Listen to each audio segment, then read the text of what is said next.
New 1. Democrat Joe Biden's message of wanting to unify our divided country suffered another credibility blow in the wake of a newly uncovered Democratic memo that warns two-thirds of our country is a bigger threat than China, Russia, Iran, and North Korea combined.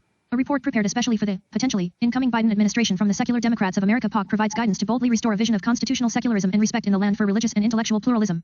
And here we thought that after 4 years of President Donald Trump that his efforts to uphold the right of Christians and Jews and Muslims and whomever else to practice freely, as outlined in the First Amendment, was him restoring constitutionality. In any event, the POC says it represents secular democratic individuals and organizations while advocating for secular governance as well as the promotion of respect and inclusion of non-religious Americans, while mobilizing non-religious voters.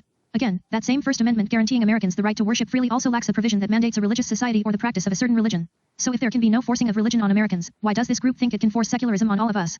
We digress.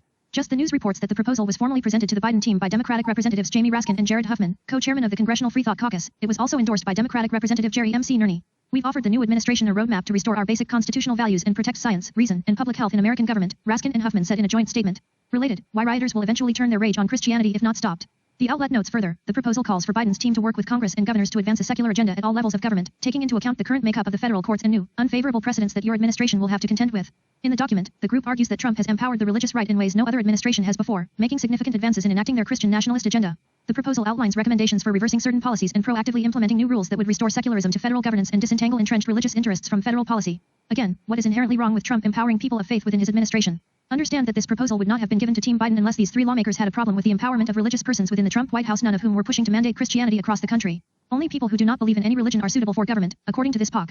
But it gets worse. These bozos liken Christians with a threat to America's national security. The rise of white Christian nationalism is a national security threat. Read the document. We recommend you encourage the Department of Homeland Security and Department of Justice to dedicate resources to de-radicalization programs aimed at hate groups, including, but not limited to, white nationalists, increase monitoring of such groups, including the online environment, and take action to address increased hate crimes toward minority faith communities, and shift rhetoric to label violent white nationalist extremists as terrorists. That is outrageous.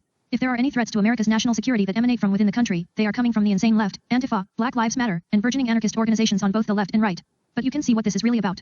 There is no bigger impediment to authoritarian rule than a belief among the populace in something higher and more divine than big government.